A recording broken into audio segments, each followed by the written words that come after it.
It's certainly a pleasure to be here.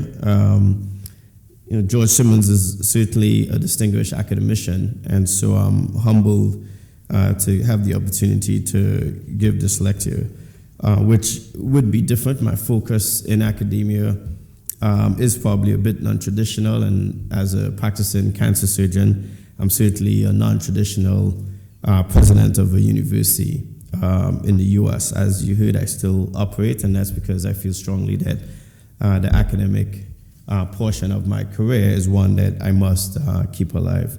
I'm going to make sure that we stay on time as well with this topic. So first, just to give you a sense of Howard University. Howard University is an extremely unusual American higher ed institution. Most higher ed institutions in the U.S. were started as seminaries and then went on to become full-fledged universities. Howard University was actually started as a full-fledged university.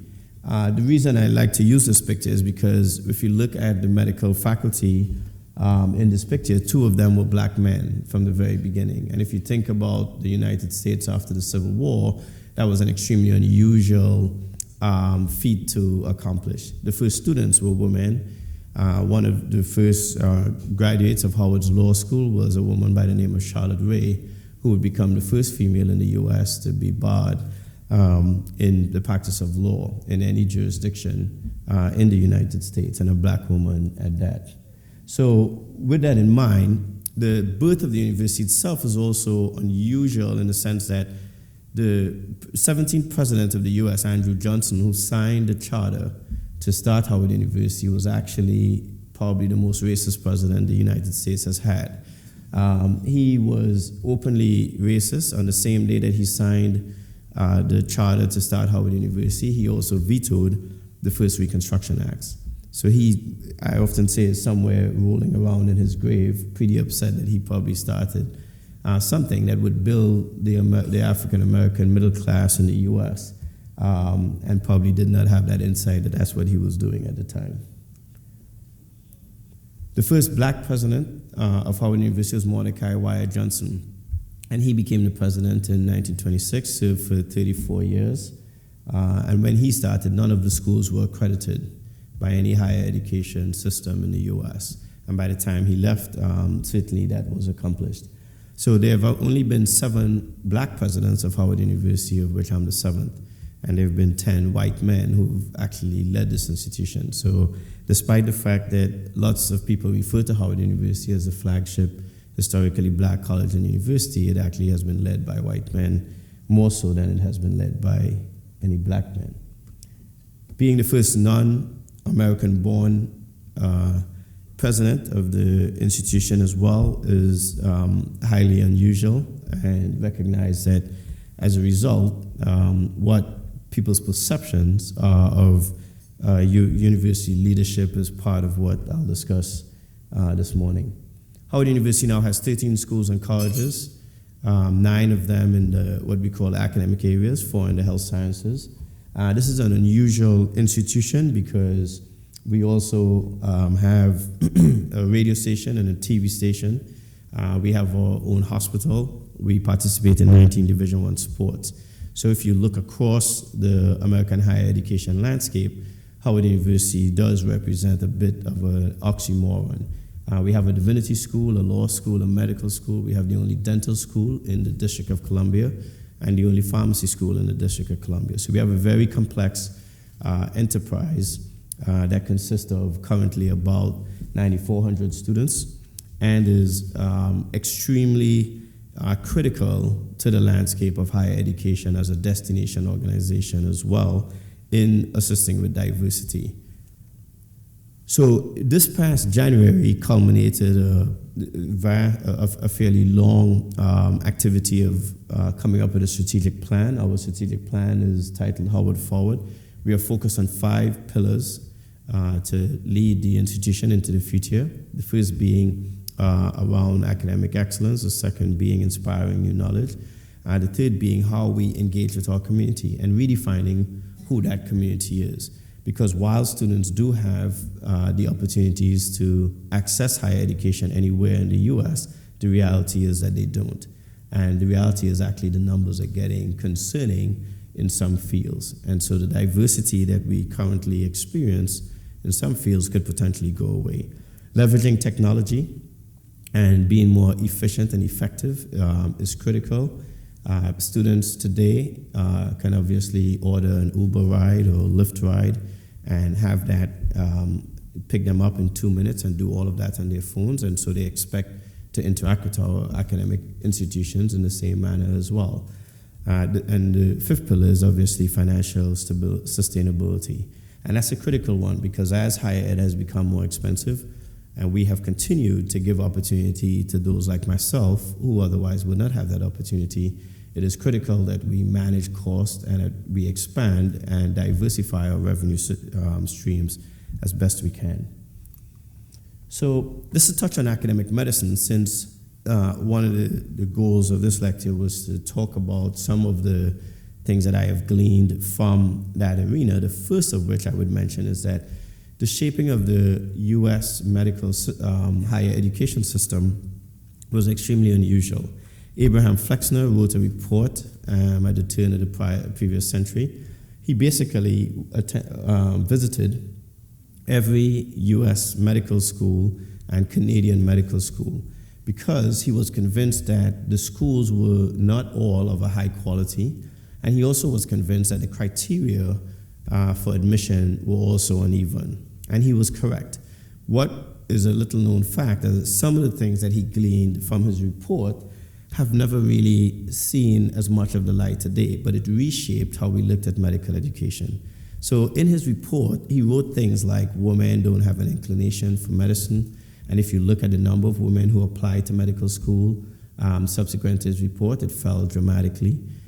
He felt that the number of medical schools for Negroes were too many, and he suggested closure of many of them. So we went from having 7 to 2 at that time. And so if you look at the number of blacks who applied to medical school at the time of the Flexner report, and well into the 1920s or 40s, it was only 3% of all medical school applicants. Unfortunately, today, it's no different. It's still only 3%.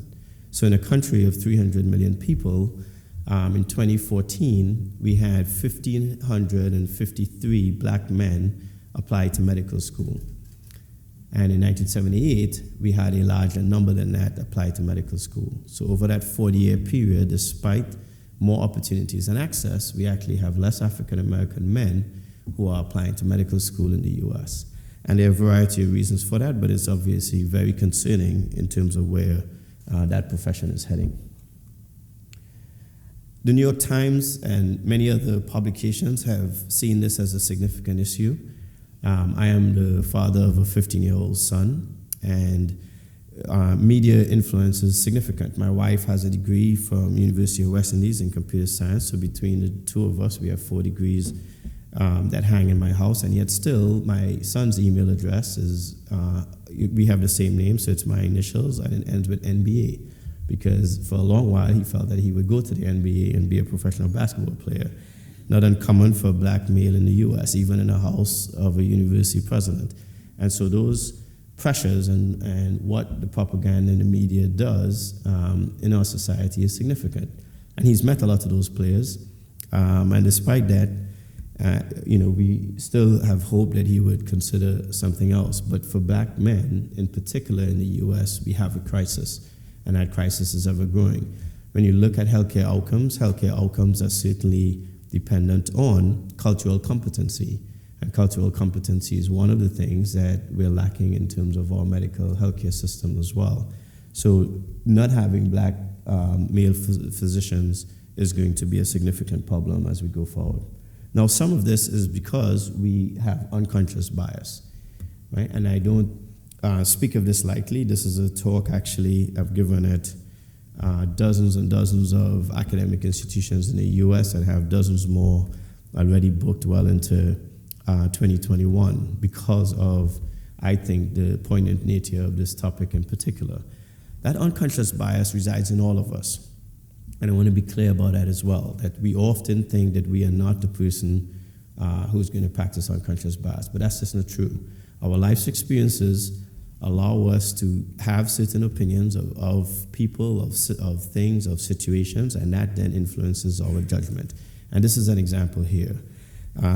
Eddie Cornwell, who was the chair of surgery at Howard, and some of his colleagues at Johns Hopkins participated in a study to look at the influence of unconscious bias. They got all of the medical students, the incoming medical students, and I don't think you can have a larger altruistic group of people than first-year medical students before their first day in a lecture hall. They all want to save the world. They all want to cure cancer. They all want to cure every disease that they've ever heard about or interested in. So you have the most altruistic people that you could potentially find. And they gave them a test. This is one of the questions. The question here was which patient would be able to fill out and understand and sign the informed consent for surgery. The white toll booth operator on the left or the black lawyer on the right. And in that class of 212 incoming students, they felt that the white toll booth operator would be more equipped to consent on a surgery consent form than the black lawyer, right? So clearly, even coming in to medical school, you have people who are altruistic, bringing significant unconscious biases to the table. And if they do that, it then influences a series of things that they would do. And we've tested this in a number of arenas. We've looked at the outcomes for trauma surgery in the first 72 hours. For patients who receive any type of trauma intervention, the outcomes are almost the same, regardless of whether you're white, black, insured, or uninsured. But once you get past that 72nd hour, you begin to have a significant divergence in outcome.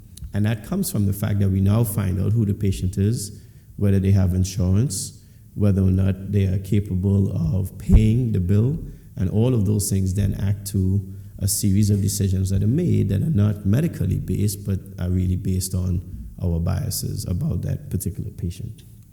So I think it's very critical to look at work ethic experience in terms of what happens in medicine as well as what happens with the current job that I have. One of the things that I gleaned at MD Anderson is that the patient comes first. The object of our affection is the patient. And that singular focus of making sure that we are getting the task done is one that I still apply to my team. So when we meet as a cabinet and we have a discussion about what decision we need to make, I try to make sure that the tangential comments are still funneled back to the decision that has to be made at hand. I don't have meetings that last longer than 30 minutes. So right now I've stretched my capacity right here as well. I think attention span and focus is not there, and that the longer the discussion is, it actually is ineffective. What it does is allow people to mention things or to discuss things that they want to discuss, but not really about the issue. So I rarely schedule meetings that last longer than 30 minutes. We do not vote in cabinet as well. We have a discussion, and what should happen if the discussion is done in the right way is by consensus, we all move to an outcome that we expect. And by consensus, everybody in the room, by the end of the discussion, will be able to tell you that this is the outcome that we need without having to take a vote. And so far, that has worked. I put these slides up because at MD Anderson, I also had an unusual experience. And that is that I was the fifth black person to train at MD Anderson Cancer Center. And this was between 1999 and 2003. And if you think of the legacy of that place, training 7 to 10 people a year, highly unusual. At the time I was in the department, I was the only black male, only black person in the department of over 50 people. Very strong department, well-meaning administrators and leaders in that department as well. So, thank you. But the opportunity that they gave me was an unusual opportunity, and one that I continue to honor to today. These three men in this picture, starting with Raphael Pollock, who was the chair, Doug Evans, whose lab I worked in directly with Paul Chow, and Merrick Ross, were all very supportive of my career.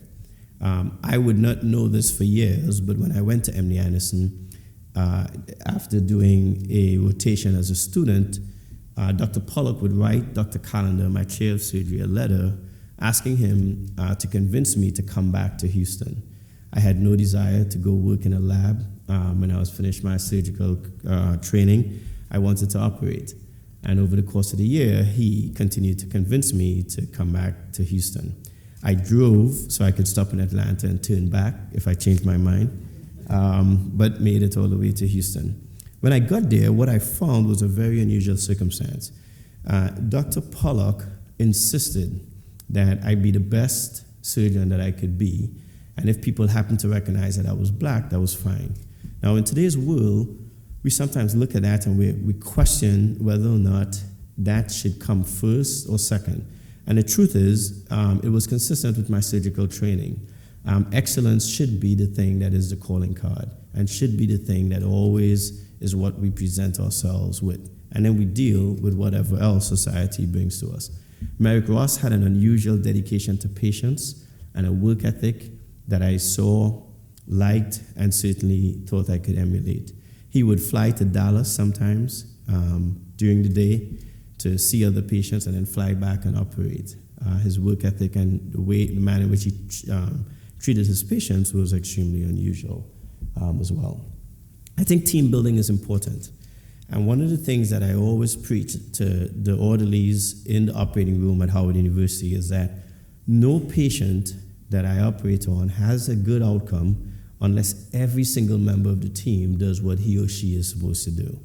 Right? So if the orderlies don't clean the room well, that patient would get an infection despite my best operation that I could do. And so they are part of the team. There's a well-known story that has been told of John F. Kennedy visiting a space center and seeing a housekeeping person mopping the floor and stopping the gentleman and asking him, "What do you do here?"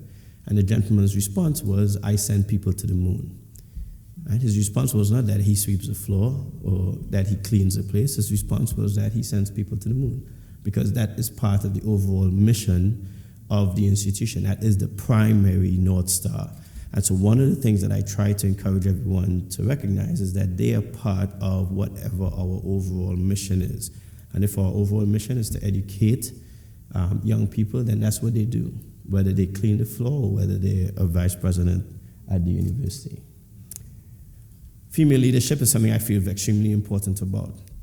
This to me is one of the biggest challenges that we have going into the next couple of decades in higher education in particular. The DNA of Howard University is social justice, without a doubt. There's no doubt about it. If you look at the civil rights era, you look at landmark cases like Brown versus the Board of Education, those things were done on Howard University's campus. That was the crucible of where those things had their birthplace. So with that in mind, when I became president, I was shocked at two things. One, the fact that we had never had a woman president in almost 150 years. And so I often refer to my successor as she when I give speeches, because part of what I need to do is to make sure that infiltrates the mindset of the larger community that I'm embedded in. The second thing, though, is that of the 13 deans, only one permanent dean was a woman. And I thought that we had a significant problem. So we formed search committees. Those search committees were made up of, they were gender balanced, and everyone on the committee has to go to unconscious bias training and cultural competency training. So you can imagine on Howard's campus, this non-US born Caribbean president has now decided that everybody's going to have to go get unconscious bias training at a place that basically resulted in the integration of the education system in the US. And so that's what I did. Everybody went kicking and screaming. Everybody came back and said it's the best thing that they've done, because they all came back and recognized that, yes, I do have unconscious biases and I don't recognize them, but being conscious of them is the first key. We now have 9 of my 13 deans are women as a result of this process. I do not interview finalists unless one is a woman. I get 3 finalists and I don't interview them unless one is a woman. So the excuse of you can't find a qualified person of color or a qualified person who is a woman is just not true. It just means you're not looking hard enough and you're unwilling to look into somebody's qualifications the way that you should. So I think that that's another critical piece. Now let's talk a little bit about academic excellence. 74% of my undergrads are female, actually. So again, the leadership should reflect who we are educating. But this is a significant issue. Only 26% of my undergrads are males. And so as we look at that number and what the pipeline is doing, it's a significant issue.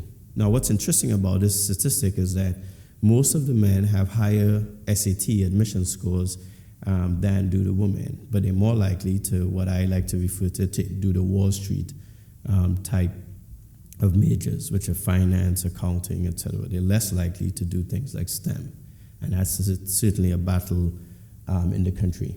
And you can see in terms of the top 5 majors that biology is number 1.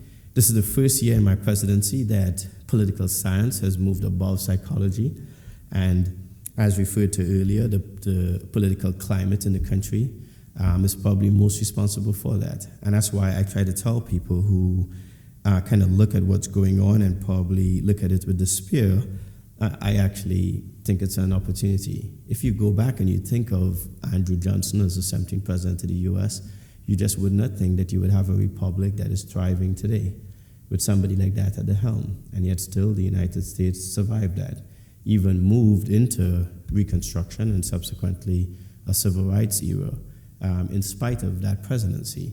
The pendulum swings. We had the first black president and the country self-correct. It has happened time and time again in that democracy, and it will happen again. Right? Barack Obama probably resulted in Donald Trump, and Donald Trump could probably result in the first woman president.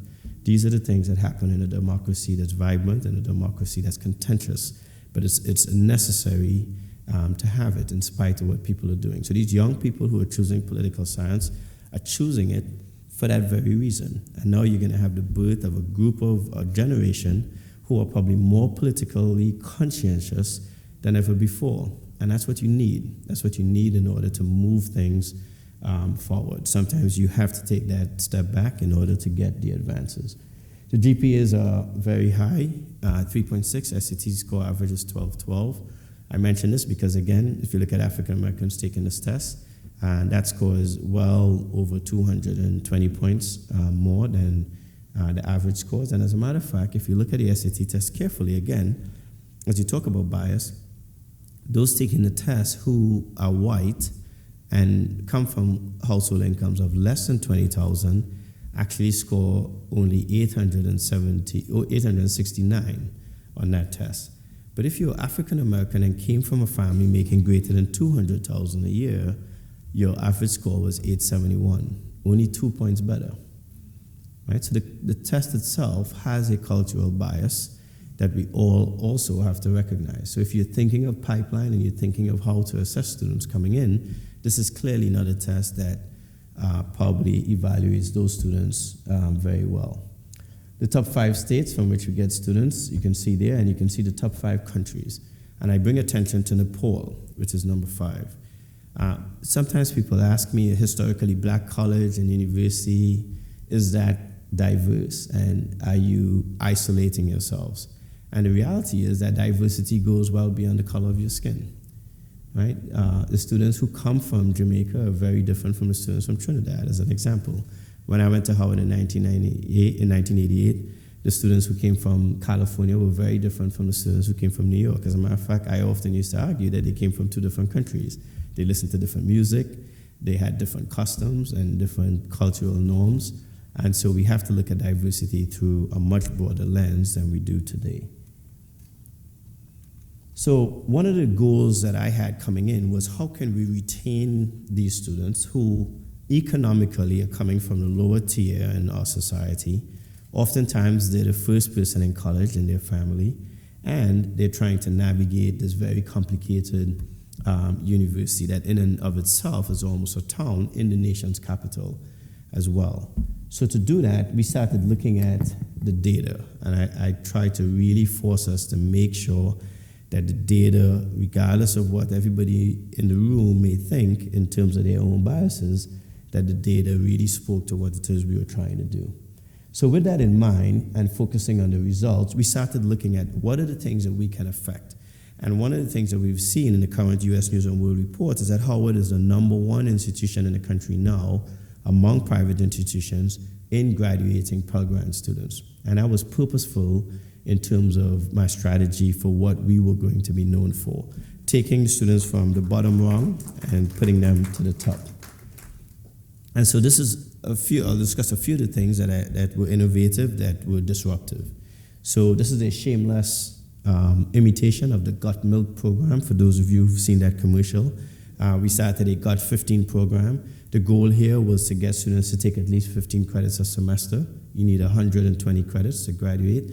And so we printed T-shirts. We had a very big campaign across campus to make sure that everyone was taking 15 credits. We purchased a software program called DegreeWorks. That program will not allow students to register for less than 15 credits. It would flag them to see an academic advisor, and then that person would go over their scheme and really engage them around the issue of why they were taking less than 15 credits if they were going to do that. That immediately went from having 60% of my freshmen sign up for 30 credits or more to 90% of our freshmen now sign up for that number of credits. So immediately they are on the right track. If they fall behind in the first year, even if if they got a 4.0 but they took less than 30 credits, they have fallen behind and they're playing a catch-up the rest of the way, which also can inadvertently then start suppressing their academic outcomes in terms of their grades. And so getting them to be on track early was critical. The Board of Trustees entertained me around a couple other things. They allowed me to increase the number of credits you could take per semester from 18 to 21. Now, I did Howard's combined program, so I did 2 years undergrad and 4 years medical school. My mom was a nurse in the public healthcare system here, and my stepfather, because my father, who was a multi-branch police officer, died a month shy of my 3rd birthday. My mom remarried a prison officer. So I came from a family of fairly simple means, and so to pay for that education was extremely expensive. And so cutting those 2 years off of undergrad was critical to me being able to navigate both my bachelor's and my MD by the age of 22. And so that same thought process in my head was what got me to thinking about what we can do in terms of expanding students' opportunities. So now at Howard, you could take 21 credits a semester. The next year, I came back to the board and I suggested, why don't we allow students who finish the year with zero balance and in good academic standing to take 6 credits in the summer for free. Again, the purpose is to put them through the system as quickly as possible to result in their being able to obtain their degree as well. So you now take 6 credits every summer for free if you finished the academic year on time. And then the last one was probably the silver bullet. We allowed students and their families to get a tuition rebate if they finished on time or early. We gave them 50% back of their direct payments made to us in the final semester. The first year I did that, we paid out $30,000. This past year, we paid out $900,000. But that actually helps save us money on the back end, because when students stay at 5th and 6th year, we are actually footing a substantial part of that bill because they're so close to the finish line. You're forgiving the cost. You're actually taking expenses and putting it into their education that you could be putting into a first-year student or a second-year student, etc. And so it's critical. The other thing that we were determined to do was to alter the concept of what some of the big international awards look like. So if you look at the Rhodes Scholars and stuff like that, outside of the Caribbean, if you look really in the US, those students come from the Ivy Leagues. They come from very well-to-do families, and I thought that we could change that, and we have since. So we now have had a Rhodes Scholar in my first 4 years of my presidency because we have a focus program around that. And we've won a couple of Trumans, Marshall scholarships, totally changing the face of that. And all of these students that we've sent on to those programs are Pell Grant eligible students. So they're coming from the lowest economic strata in the country. And I just found out on my way here, actually from Jamaica yesterday, that we now have 3 Rhodes finalists this year, one of whom will compete in Jamaica and one will compete in the Caribbean, actually. So 2 of them are going to be Caribbean students. The other thing is to make sure that we are managing the place well. One of the issues I think about higher education leadership is that we promote people because academically they do well, and then one day somebody shows up and says, I think you should be the associate provost or the dean, and all of a sudden your issues have nothing to do with academia. Your issues have to do with conflict of interest, with managing conflict among staff. It has to do with the human nature of who people are. It has to do with managing budgets. It has to do with a wide variety of things that have nothing to do with the academic pursuits that you had while you were climbing the ladder. So the other thing that we try to do is to be purposeful about making sure that the upcoming leadership is going out for training around these issues. So I have to go back I'm flying back tomorrow because tomorrow night I have a dinner with 10 to 12 younger to mid-career faculty members, all of whom I've sent to different training programs over the past 2 years. And I get together with them for dinner to discuss leadership, discuss what their plans are, to answer any questions that they want me to answer about management style. And I discuss everything from my travel schedule to what I do about talks, the little things and the big things, so that they get a good sense of what the responsibilities would be and the things that people just don't tell you, and things that shouldn't be a secret, to be quite honest. One of those is fiscal responsibility, which is why I went back to get my MBA. I was very dismayed as I started to get into administration with people who would come in the room, show me a spreadsheet, and then take it back and say, oh, you don't have to worry about that, we'll take care of that. Right? It's numbers. And I started thinking to myself, I have an advanced degree, I'm a cancer surgeon. Well, why are you under the impression that I can't be explained some numbers? So I went back and got my MBA, and one of the things I insist, for instance, with my cabinet is my CFO cannot present a financial report without handing out the report to everybody in the room, as an example.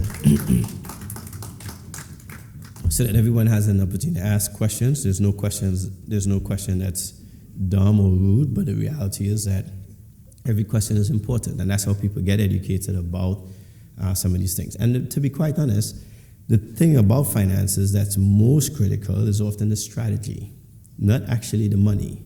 Because a lot of times we describe ourselves as not having resources. We have resources. Just what we choose to spend it on is often not the right thing. And so we can make that decision.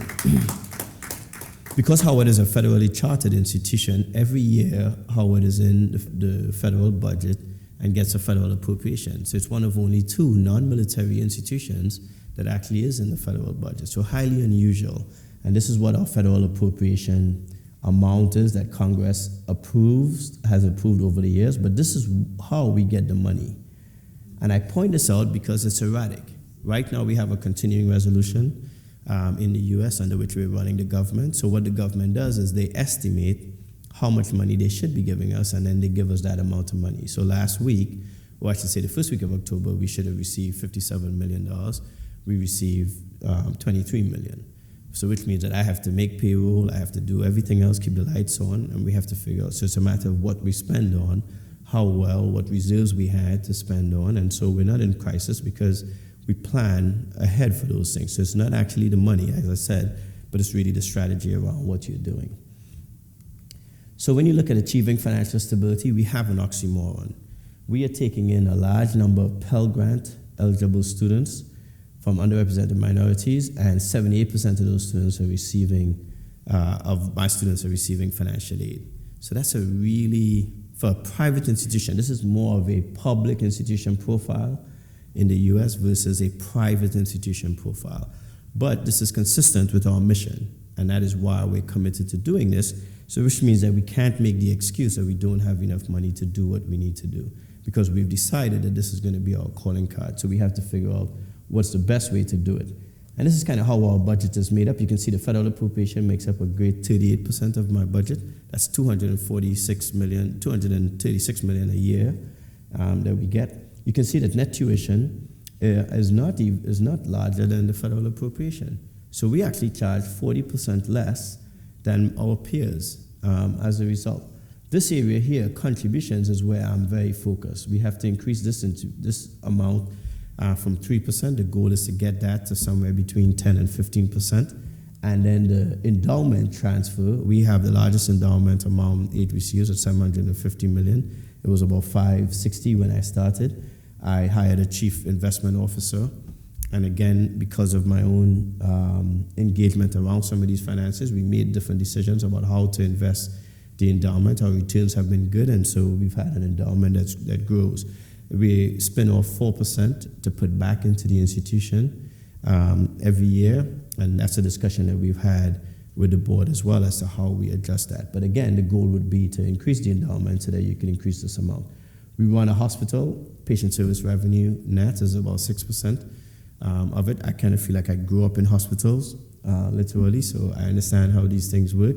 And with Medicare and Medicaid, which represents 80 to 90% of our patient population, we have to, again, be efficient. So if I go to do an operation that nationally takes 6 hours and I could do it in 3.5 hours, then there's a potential for cost savings, especially if we have better quality outcomes as well. And so as those things change in terms of the delivery of care, we have to continue to look at those things carefully. Now, it's one thing to look at how much revenue we bring in, but what do we really spend money on? And you can see that academic support, the schools and colleges take up a large amount of what we spend on. But when you have the size of campus we have of 256 acres with so many buildings, et cetera, especially buildings that are aging, things like repairs and maintenance, all of those things really should be taking up more of the budget. So I inherited about $750 million of deferred maintenance with an annual repair budget of only about $3 million. So that obviously is an oxymoron. And you'll see kind of what we have done to address that through strategic real estate partnerships. So this is Howard's campus. There's a reservoir here.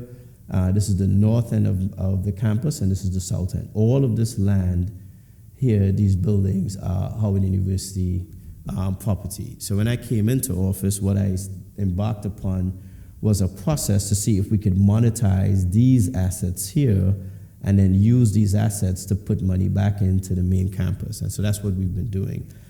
We've signed some long-term lease deals on some of these properties here that have generated hundreds of millions of dollars, and then I've taken that money and put it back into trying to renovate these buildings on the central part of campus. Now, this is a bit controversial because this neighborhood around Howard has gentrified significantly. This is the neighborhood when I went to Howard in 1988, I would not walk around in, etc. And now it's very different, right? You have younger white people who've moved into this neighborhood. You have lots of apartment buildings going up. And so on my campus, being a political hotbed, people are very concerned that I'm contributing to gentrification as well. So the other important thing I think about leadership is making sure that communication is clear. The reality is gentrification has left the train station long before I got there. Those buildings are going to be built anyway. People have moved in already. I'm not contributing to that. What I'm doing is monetizing that. I'm making sure that we can get a revenue stream rather than get it from tuition. I could get it from another source. I haven't sold any of those properties or land. What we do are long-term lease deals, and then we get the long-term lease paid up front is what we've been doing. And so that has been helping us to rejuvenate the campus. Now, in terms of looking forward, one of the things that we have to start thinking about, I think, in higher ed is how do we close the distance between our primary and secondary education systems and our tertiary system? The biggest jump and gap that exists today in any education system throughout the world, in my opinion, is still between secondary school and the tertiary education system. There has not been a good bridge. We don't often sit in the same room and talk about what the expectations are. We don't often come up with combined programs that allow students to make that transition fairly seamlessly. So on Howard's campus, we have a middle school. It's focused on math and science, so we call it Howard University, MS squared. If you stop any of my students at that middle school and you ask them where they go to school, they'll tell you I go to Howard University. Right? They won't say Howard University Middle School because that takes too long to say, and more importantly, they feel like they go to Howard University anyway. And that's good. That's a good thing because it's their first exposure to college. It gets the thought process in them that they should be attending a university, and it becomes a more natural process as opposed to what generally happens in the public school system. We currently have been doing this since 2005. 98% of our students go on to college. 60% of them do STEM disciplines. And remember, it's a charter school, so we get the students by lottery. So we're not getting the best and the brightest. As a matter of fact, the students coming in perform lower than their peers at the time of entering our middle school. The other thing that we've done is we've started a dual enrollment program, which is the other thing that I think is critical for tertiary institutions to do. There's some students that are ready to do what they must do. I attended St. Mary's College here. I skipped third form and took my O-levels at the age of 14 and then did A-levels. I think there's a big opportunity in that A-level group, not just to get credit, but really to try to get students a complete certificate and have them complete the first 2 years of college as well. So when we think of cost, I think there's an opportunity to combine those. And that's what we've done at Howard. We allow students to get their GED at their high school, but we allow them to take credits at Howard University, for which we give them credit in advance. And we don't charge them tuition for that. The other thing is our college campuses have to be more apt to the discussion that's taking place in the country and in the world at large. And oftentimes we are loath to do that. And unfortunately, I think that this is probably going to be one of the biggest weaknesses of our tertiary education system if we don't get this right. Students should go to a university to get critical thinking, to participate in uncomfortable discourse, regardless of what the topic is. So whether it's racism, whether it's politics, whether it's economics, whether it's about LGBTQ rights or issues, whatever it is, regardless of what it is, and especially including at faith-based institutions, I think that discourse must take place, even if it's undergirded by a religious perspective. That's an opportunity to educate students about a particular perspective and opinion, and to make sure that they're grounded in whatever that belief system is, rather than not having the conversation. And not having the conversation, I think, is the biggest mistake that we make. So on my campus, for instance, right after Donald Trump was appointed, James Comey had me come over to the FBI and give a talk on diversity. And I was extremely impressed with him because he stayed for the entire talk. He didn't just introduce me. He stayed, he got up and gave notes after, gave me the gift after, and that's unusual. I've spoken at every single intelligence agency in the U.S., with the exception of the CIA. And diversity is an issue in that community. And when you look at the number of federal FBI agents who are black, it's very, very small. So I've spoken. I always get an impression of how serious the agency is by the people in the room. If I go to speak and everybody in the room looks like me, then you're not serious, right? You've just had every good feel moment. Everybody came together.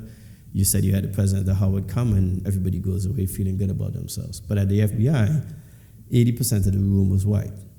And he was very serious about trying to change this problem. So I invited him to Howard, subsequent to that, to give a talk. Now, we have a federal appropriation that we get. The White House has some influence on that. Obviously, he and the president are not in the best of friends, to say the least. And so sometimes you have to display courage around what you insist upon must happen on the campus, but it's not happening often enough. I have to say that. A young man came to me after Trump was elected and said to me, I would like to start a Black Republican club, which was present when I was a student. And I said to him, you know the rules. You have to get 9 other students to sign, and you have to get a faculty advisor. He could get neither. On a campus of almost 10,000 students, he could not find 9 other people to sign a petition to start a Republican club. and he could not find a faculty member who would volunteer to be an advisor. That's a problem on a university campus. It's a significant issue, right? So I went ahead and waived the rules and made him start his club. He brought 6 members to meet with me. We were getting, and then at the end of the meeting, they wanted to take a picture. One of the young men refused to be in the picture because he was concerned that if they posted on social media, people would see that he belongs to this club. We can't have 18, 19, 20-year-olds anywhere in the world so fixated on an opinion that they are unwilling to hear a difference of opinion. That is problematic for our future. So regardless of what our leaders are doing, we have a responsibility at our universities to ensure that that conversation is taking place. And we have to go to great lengths to make sure that it's taking place as well. We have embarked on a unique approach to workforce development. Our corporations and industries are too far removed from our academic environment. Too often I meet with the CEOs of Google and Under Armour, etc., and their primary complaint is that the people you graduate, we have to train them for 2 years, and then there's a significant attrition rate because they acquire skills that they should have had, and they go to other companies, to our competitors. So my argument has been, why don't you participate in us getting them ready from the onset? In the last 2 years, why don't you give them opportunities to do that?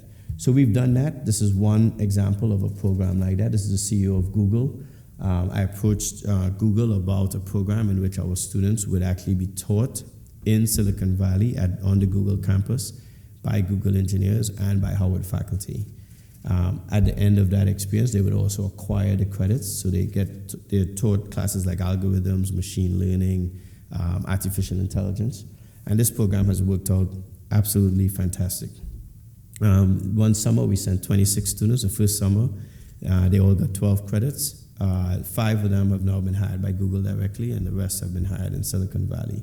So the exposure has been absolutely tremendous. The secondary benefit is that the faculty get exposed to a contemporary experience, which is the other issue that we have. As faculty members, and I include myself in this, you may do something for 20, 30, 35 years, but you do it based on your own experience. And if you're not on the front lines, at some point, seeing what the contemporary experience is, you're not preparing the students for the most competitive environment that they're going to be in. We've expanded this program to the other HBCUs and to a few Hispanic serving institutions as well. And you can see the representation here from those institutions. And we think that this is extremely important. The other thing that we've tried to innovate around is to make sure that we are pushing students to their limit. I am amazed that when I visit higher education institutions or I talk to other university presidents, how much time we all spend on the things, in my opinion, that aren't important, right? Pesto in the cafeteria, rock climbing walls, all of those things, while they are great additions, that's not why our institutions were built. They were built for rigorous academic life. And that is not something that anybody should be ashamed of. So trying to get the best out of students and really test them, I think, is what we should be doing. And so we've tried to do that with a couple of innovative programs. The first is the Bison STEM Scholar program. I looked at my own experience again in terms of getting my BS and MD in a 6-year period, being able to start my residency at the age of 22, and really have a lot of freeway ahead of me in terms of making career choices. So we presented to students in the incoming class 3 years ago the opportunity to join a Bison STEM Scholar program if they have an interest in a STEM PhD or an MD PhD. We had 300 applicants. We interviewed 90-something students. The plan was to take 10 to start with. We ended up taking 30-something because they were just so well prepared. And you can see 15 women and 14 men. From that first cohort, we've now had 3 cohorts, so we have just over 90-something students in this program. They will get their PhD in 7 years and their MD PhD in around the same time. So their course will be cut significantly. Every summer, they get to go to a research lab somewhere around the world. MD Anderson took 4 of the students this past summer. One was in Vienna, Austria, just as an example. So again, they're getting exposed to science and research at a very, very high level and extremely early. We've also started a pre-health scholars program as well to bring HBCU students to Howard. We have one of 2 full-time medical schools at a historically black college and university. And I feel it's important that we bring those students and get them ready to take the MCAT, to take the DAT, et cetera. And so we've been doing that from the other schools as well.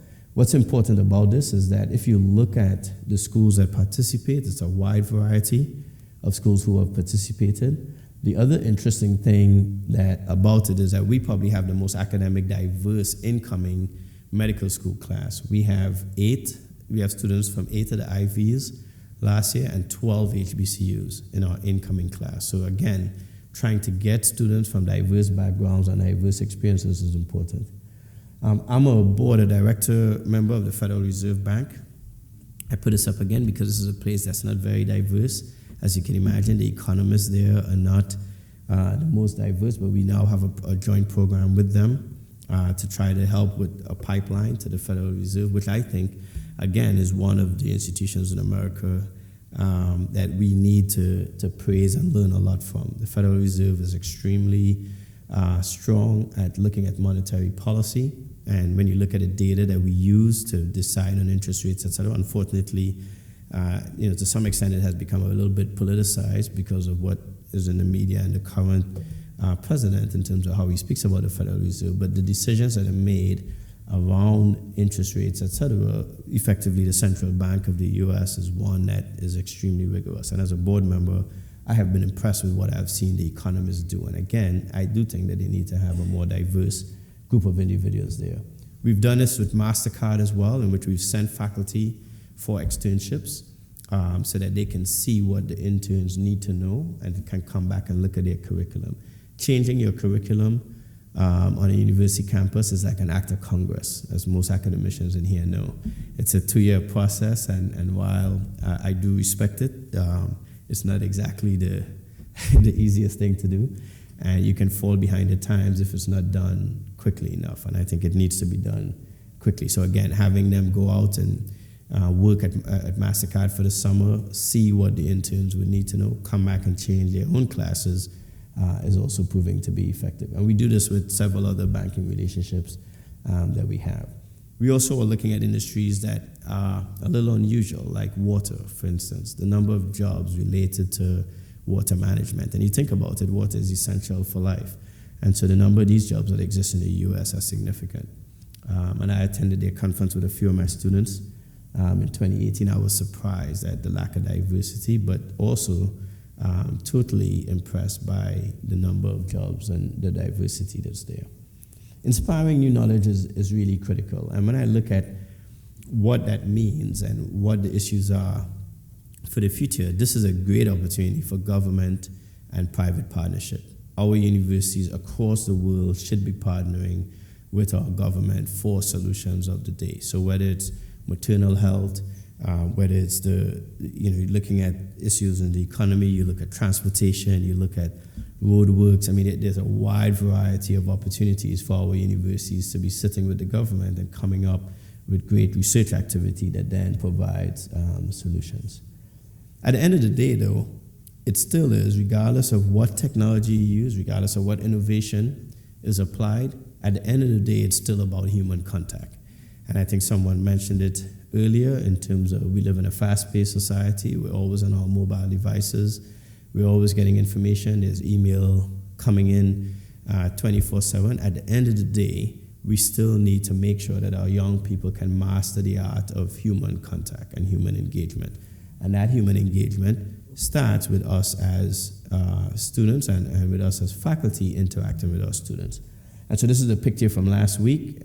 This young lady here is Faith Okani. She's a freshman biology major from Oakland, California, who thought she wanted to be an OBGYN, and hopefully because of last week's experience, she'll become a general surgeon instead.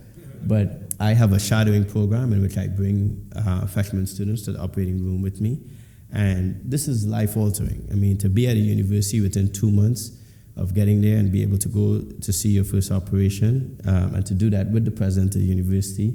When I was done, she took off her mask and folded it very neatly and then looked at me sheepishly and said, "Can I keep this?" And I was thinking to myself, 50 years from now, that's going to show up somewhere as a memento of when she was there first. And so as I mentioned, I still continue to operate. It's my classroom. If I were an English professor and I taught English, people would say, oh, that's very good, the president teaches English. So I kind of feel like this is my classroom, so this is where I'm going to teach. We all have to center down and think of what is important. And Howard Thurman used to speak of this. He was the first dean of the chapel at Howard University. Centering down is a key part of what I think we all have to do in our personal lives, but certainly as our institutions as well. We have to stop ourselves long enough to think about what's important, to let the noise go away and to really focus on what we should be doing. So for me, this is my centering down occurs around these two young people and this woman here who attended Bishop's and then UE to get her computer science degree. They are now 15 and 13 and would be absolutely embarrassed if they knew I was showing pictures of them when they were much shorter. Mentorship is important. This is my mother, Frances Tyson Hill.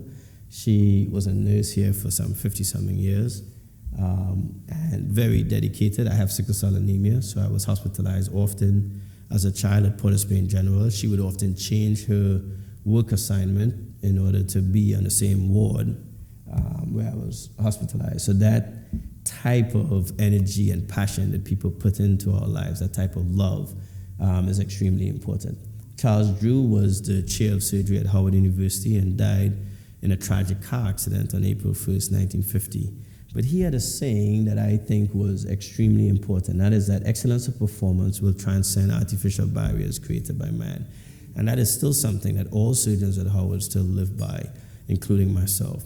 It ultimately means that if you apply yourself and you present yourself in a manner which you could be proud of, regardless of what barriers people place in front of you, you will succeed. And this man, Dr. LaFall, was my mentor.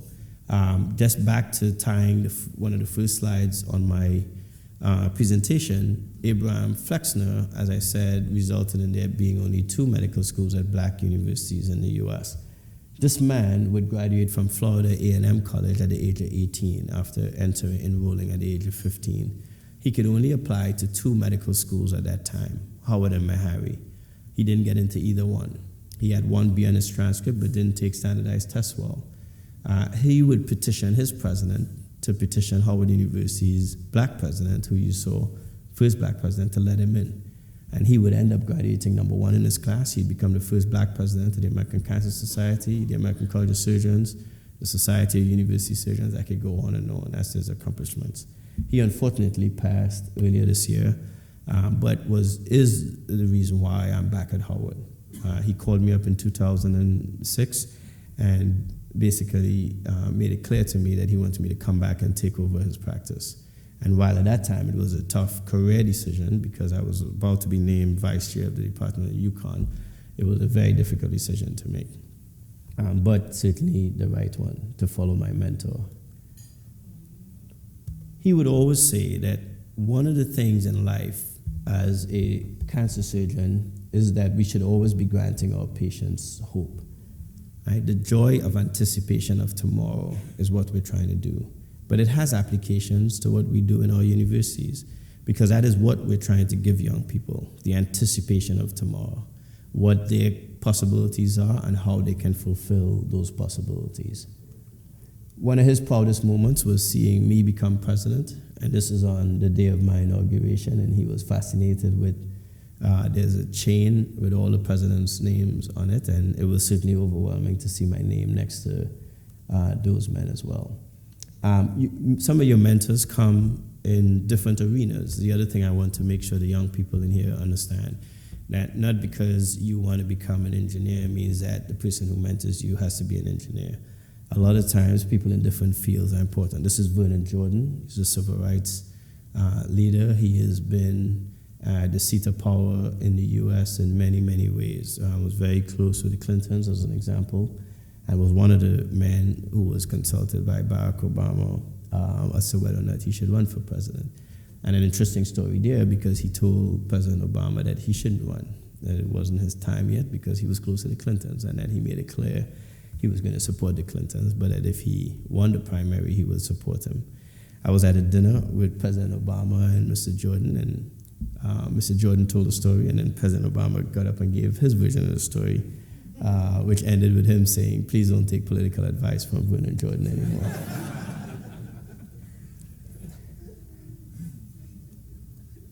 I put this picture up as well because this gentleman here is Dr. Callender, who I mentioned earlier, who was a chair of surgery. This is the current chair of surgery at Howard, and Dr. LaFort. I mentioned Dr. Callender because a few years into my return to Howard, I went to him and I said, I feel that there's one thing missing. I was an altar boy in an Anglican church here, St. Michael's and All Angels, and I attended St. Mary's, which was a Catholic high school, and I felt that I was missing a spiritual connection. As a result of that conversation, which occurred back in 2009, 2010, he has texted me every morning a word of scripture. It usually comes in about 4:30. It happens consistently every single morning. If I don't respond, his next text is a question as to whether or not I'm dead. And he has been consistent. So this morning, he was a little late. It was at 7:48, and it was Psalms 119, verses 132 to 133. Look thou upon me and have mercy upon me. Order my steps in thy word, and let not any iniquity have dominion over me. Every single morning for over a decade. These are my parents, my dad, I mentioned to you earlier. This gentleman was my commencement speaker in 2017, and we shared a couple of things in common that I would also mention on this issue of leadership, and that is that oftentimes our leaders aren't exactly who we think of, or they don't necessarily look like us, and that does not mean that they can't empathize with us. One of the things that isn't often spoken about is the fact that Barack Obama was not a descendant of an American slave, and that has been a major issue for some African Americans as a result. And so some of the major civil rights leaders and so on shunned him initially when he was going to run. And some people felt that he could not relate because of that past, right? Black man living in America, facing the same challenges that all black men face, but sometimes we look at them different just because they have some difference, right? White mother, Kenyan father, and not a father who was an enslaved person or a descendant of an enslaved person.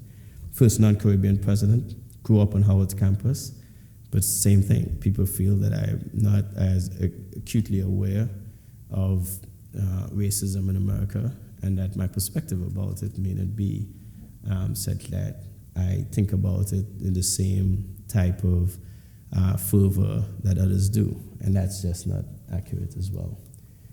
These are my two kids who I hope are the future of academia. This is my grandmother who lives here and who I hope to see this evening before heading back. At the end of the day, as I said, this is what I'm focused on. Regardless of any station in life that I would achieve, I'm obsessed about the journey and not the destination. Those two young people are exactly the breath that I breathe in every single day. Regardless of any job that I have, this is the one job that I cherish the most, and that's being their father. Thanks for your attention.